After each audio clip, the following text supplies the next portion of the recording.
दोस्तों, एप्पल ने iPadOS 26 और iOS 26 को रिलीज़ कर दिया है।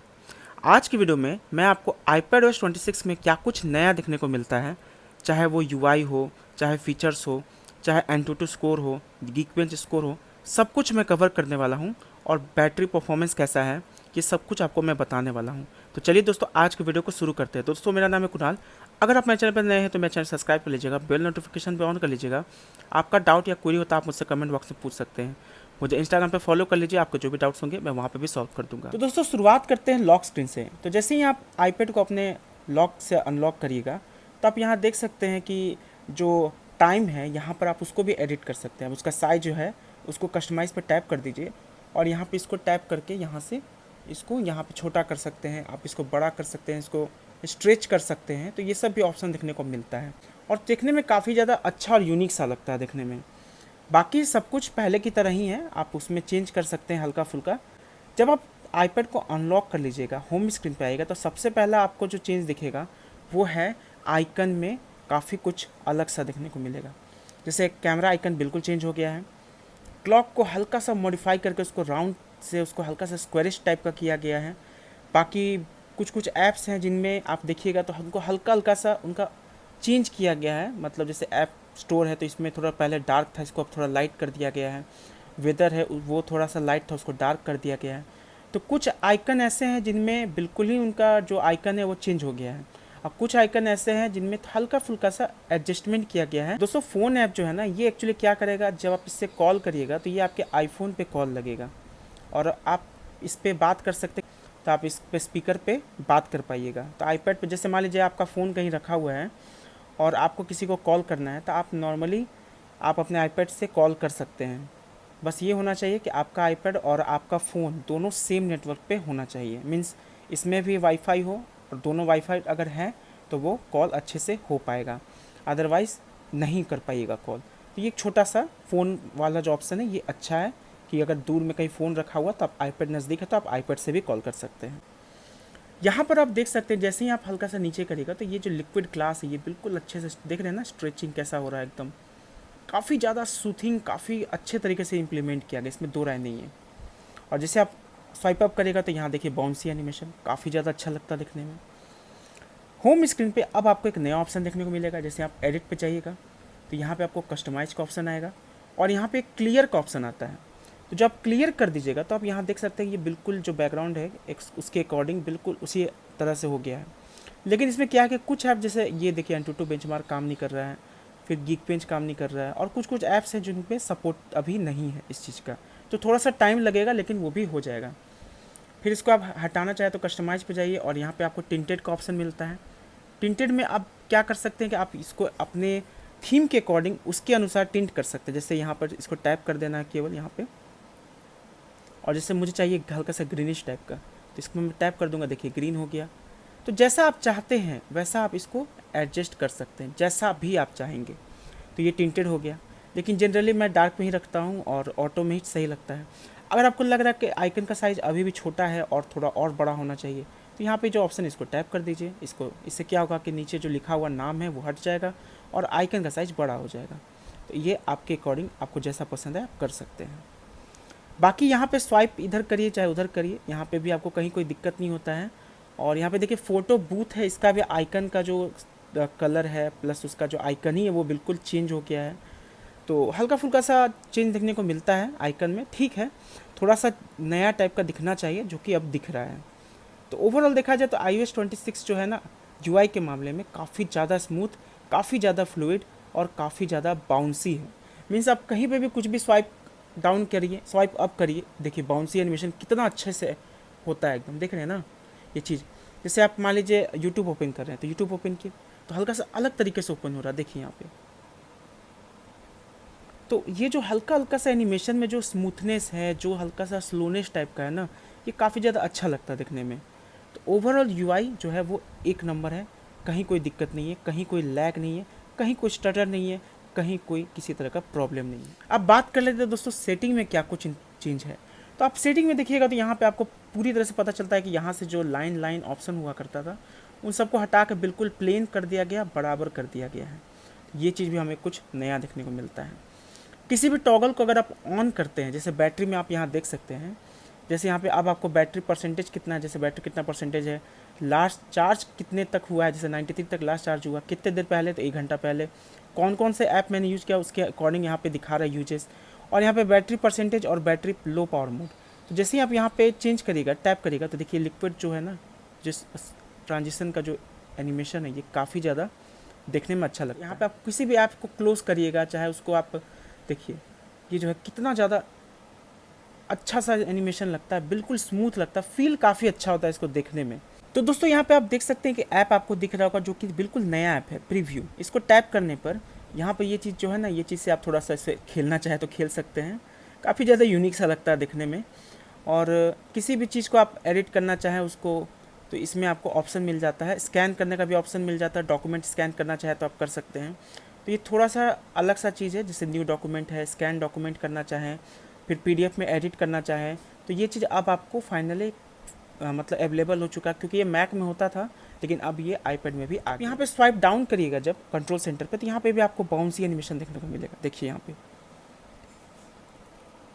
अब आपको यहाँ पे आपको जो ये ऑप्शन दिख रहा है, ये क्या है, ये दोस्तों मल्टीटास्किंग के लिए है। पहले देखिए 2 ऑप्शन होता था, एक तो फुल स्क्रीन जो हो गया जैसे हम लोग नॉर्मल यूज़ करते हैं आईपैड को, और दूसरा होता था स्टेज मैनेजर।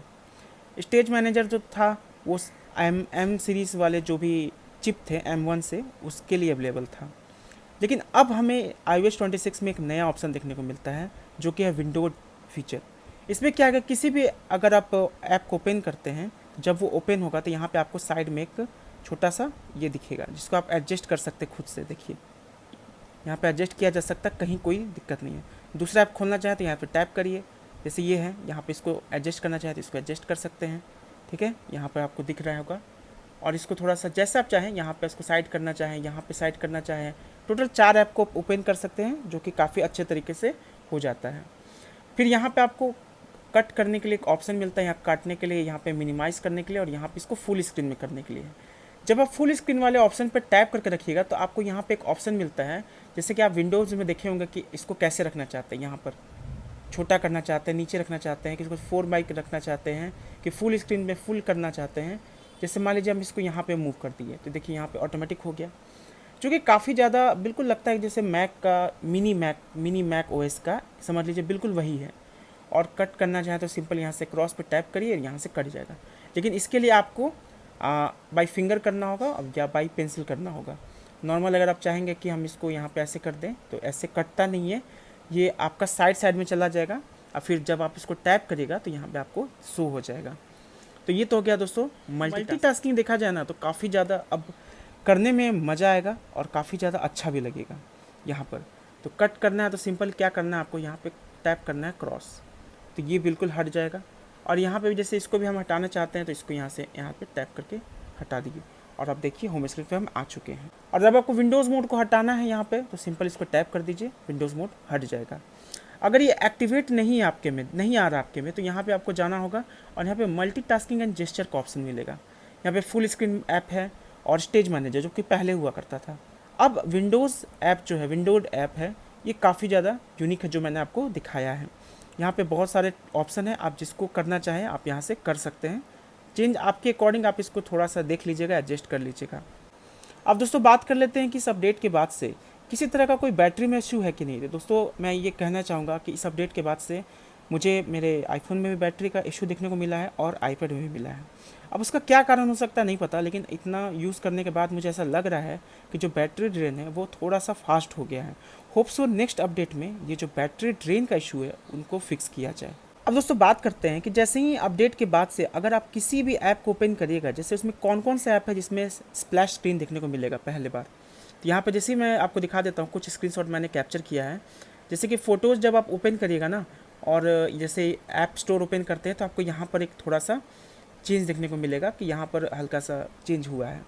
फिर फ़ोटोज़ में देखिएगा तो यहाँ पे फ़ोटोज़ में आपको चेंज देखने को मिलेगा।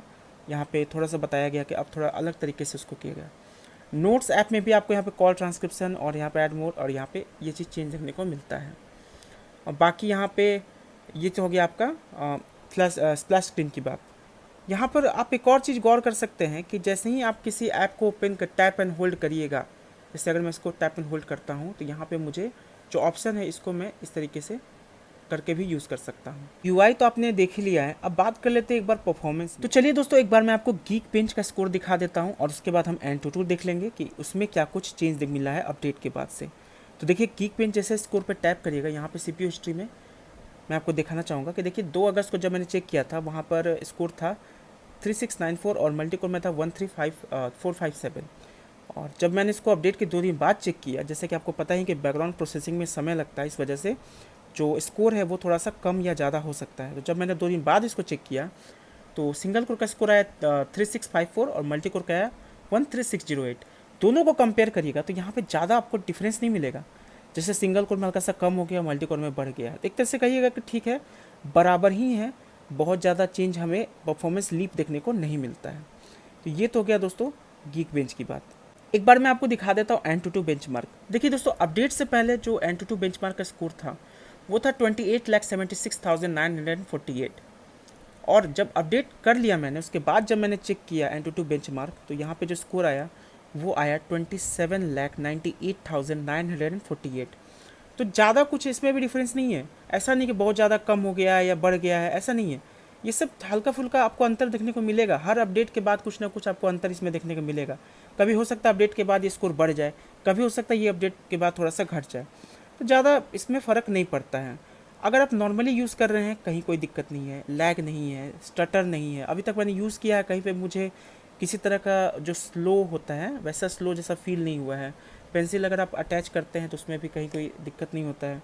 कोई भी ऐप ओपन कर रहे हैं, क्लोज कर रहे हैं, तो यहाँ पे भी अब आपको थोड़ा सा ये चीज़ जो लिक्विड क्लास जो है देख रहे हैं ना, वो क्लास वाला इफेक्ट वो देखने को मिलता है। यहाँ पे भी आपको एडिट करने का भी ऑप्शन यहाँ पे चेंज हो गया है। क्लीन अप वाला ऑप्शन आपको पता है वो बिल्कुल अभी एप्पल इंटेलिजेंस बिल्कुल बेकार है। इसको सीधे सीधे एक शब्द में कहूँगा तो अभी एप्पल इंटेलिजेंस पूरी तरह से बेकार है, मतलब उसको यूज़ करने लायक नहीं है अभी वो। तो उस पर तो कोई बात करना ही नहीं है। हो सकता है नेक्स्ट ईयर एप्पल इंटेलिजेंस में हमें कुछ नया देखने को मिले। अब दोस्तों बात कर लेते हैं एक चेंज की, वो है कैमरा यूआई। तो देखिए दोस्तों, कैमरा जब आप ओपन करिएगा ना तो यहाँ पे जो यूआई है ये काफ़ी अलग सा देखने को मिलता है। यहाँ पर वीडियो में ऑप्शन में देखिए, यहाँ पे यूआई हल्का सा चेंज हो गया है, फ़ोटोज़ में चेंज हो गया है, वीडियोज़ में अब आपको यहाँ पे ऑप्शन यहाँ मिल जा रहा है, जो कि यहाँ पे भी देखिए कितना टच करिएगा तो बिल्कुल लगेगा बाउंस कर रहा है। तो ये जो होता है ना बाउंसी एनिमेशन, सबसे ज़्यादा एप्पल ने इस अपडेट में हमें बाउंसी एनिमेशन प्रोवाइड किया है। बाकी सब कुछ पहले जैसा है, इसमें तो जैसा कुछ ज़्यादा अंतर नहीं हो सकता है क्योंकि आईपैड का उतना यूज़ ही नहीं होता है कैमरा को लेकर। उसमें सिर्फ डॉक्यूमेंट स्कैन और वगैरह हल्का फुल्का यूज़ हुआ तो हुआ। ऐप स्टोर को ओपन करने पे भी वैसे ही है। यहाँ पर आप टैप करिए, देखिए लिक्विड ग्लास वाला इफेक्ट यहाँ पे भी जो क्लियर दिखता है। अब दोस्तों एक बार मैं आपको दिखा देता हूँ म्यूज़िक ऐप में हमें क्या कुछ अलग देखने को मिला है। तो देखिए, म्यूज़िक ऐप जैसे ही आप ओपन करिएगा तो आपको पता चलेगा कि यहाँ पर भी यूआई जो है बिल्कुल चेंज हो गया है। यहाँ पर टैप करिए, यहाँ पे आपको ऑडियो मिक्स का ऑप्शन मिल जाता है, जो एक तरह से डीजे की तरह काम करता है। जैसे एक सॉन्ग प्ले हुआ उसके बाद कुछ तुरंत सॉन्ग दूसरा प्ले हो जाएगा, तो ये बिल्कुल एक मिक्स टाइप का हो जाता है। तो दोस्तों अब बात कर लेते हैं, अगर आप सफारी ब्राउज़र यूज़ करते हैं तो उसमें भी हल्का सा चेंज देखने को मिला है। पहला चेंज क्या है कि आप सफारी आइकन में देखिएगा तो जो ब्लू है ना ये थोड़ा सा डार्क हो गया है। दूसरा क्या है कि जैसे आप इसको ओपन करिएगा तो आपको पता चलेगा यहाँ पे जो टैब है ये थोड़ा सा राउंड राउंड टाइप का हो गया है। जिसको भी आप टैब को यूज़ करिएगा टैब को, वो राउंड राउंड हो जाएगा। आप यहाँ पर टैप कर दीजिएगा तो ये चीज़ आपका मल्टीटास्किंग वाला साइड में चला जाएगा कि इसमें कितना पेज खुला हुआ है। तो आप इसको यहाँ पे अपना हटाना चाहे तो इसको स्वाइप कर दीजिए, ऐसे करके इसको हटा सकते हैं। ये छोटा छोटा चेंज है, ज़्यादा बड़ा नहीं है। और यहाँ से प्लस कर दीजिए और ये आपका हो गया। लिक्विड ग्लास आप देख सकते हैं कि जब आप इसको भी हल्का सा ऊपर अप करिएगा तो ये चीज़ यहाँ पे भी हल्का सा ये पता चलता है। ये चीज़ आप नीचे इसको स्वाइप कर रहे हैं तो यहाँ पे आपको बिल्कुल दिख रहा है। देखिए यहाँ पे लिक्विड ग्लास। तो ये चीज़ जो है ना ये थोड़ा सा अलग देखने को मिला। अब दोस्तों एक बार बात कर लेते हैं नोट मेकिंग, क्योंकि आईपैड का जनरली यूज़ तो नोट मेकिंग के लिए ही होता है। अगर उसमें सही से परफॉर्म नहीं करेगा तो फिर तो दिक्कत है। तो जहाँ तक दोस्तों बात की जाए नोट मेकिंग की, तो यहाँ पे अगर आप किसी नोट ऐप को ओपन करिएगा तो यहाँ पर थोड़ा सा अच्छा सा यहाँ पे क्लियर एनिमेशन दिख रहा है, लिक्विड ग्लास वाला होवर जो हो रहा है, टेक्स्ट होवर हो रहा है, ये काफ़ी ज़्यादा देखिए यहाँ पे भी बाउंसी टाइप का एकदम दिखने में काफ़ी यूनिक सा लगता है। आप अगर नोट मेकिंग कर रहे हैं तो कहीं पे भी किसी तरह का दिक्कत नहीं होता है। जैसे अगर कुछ भी लिख रहे हैं तो बिल्कुल अच्छे तरीके से लिख सकते हैं। तो प्रॉब्लम तो देखिए इसमें नहीं है, लेकिन हाँ अभी भी वही प्रॉब्लम कंटिन्यू है कि अगर आप नोट मेकिंग कर रहे हैं तो ये जो हिस्सा है ना, ये साइड जो है और ये साइड जो है कभी कभी बहुत ज़्यादा हीट कर जाता है, जिसकी वजह से क्या होता है कि बैटरी जो है ना ड्रॉप बहुत जल्दी जल्दी होता है। तो ये इशू अभी भी है। होप सो धीरे धीरे इसको फिक्स किया जाए, क्योंकि नोट मेकिंग करते समय अगर इस तरह का हीटिंग होगा तो वो अच्छी बात नहीं है। गेमिंग की बात की जाए तो गेमिंग मैंने हल्का फुल्का किया था, मैं ज़्यादा इसमें गेमिंग नहीं करता हूँ। तो प्रोसेसर आपको पता ही है काफ़ी ज़्यादा पावरफुल है, तो फिर इसमें गेमिंग का किसी तरह का इशू नहीं है। थर्मल्स की बात की जाए तो हीटिंग देखने को मिलता है, ऐसा नहीं है, क्योंकि इसमें वैसा कोई वेपर चेंबर कूलिंग का ऑप्शन भी नहीं है, तो हीटिंग है। बाकी अगर आप नॉर्मल यूज़ कर रहे हैं, नोट मेकिंग कर रहे हैं, स्टडी पर्पज़ के लिए यूज़ कर रहे हैं, हल्का फुल्का इंटरटेनमेंट के लिए रहे हैं, तो कहीं कोई इशू नहीं है। ओवरऑल जो बैटरी हेल्थ है, बैटरी जो है वो हल्का हल्का जो ड्रॉप का जो लेवल है वो एज़ कम्पेयर टू iPadOS 18 थोड़ा सा इसमें ज़्यादा है। होप सो कि नेक्स्ट अपडेट में ये चीज़ फिक्स हो जाए। तो ये था दोस्तों ओवरऑल iPadOS 26 का रिव्यू। अगर मैंने किसी चीज़ को कवर ना किया हो तो आप मुझसे एक बार कमेंट बॉक्स में पूछ लीजिएगा, मैं आपको उसके बारे में भी जानकारी दे दूंगा। तो दोस्तों ये था वीडियो लगे तो लाइक करिएगा, मेरे चैनल सब्सक्राइब कर लीजिएगा। मिलते हैं दोस्तों अगले वीडियो में, तब तक के लिए जय हिंद, वंदे मातरम।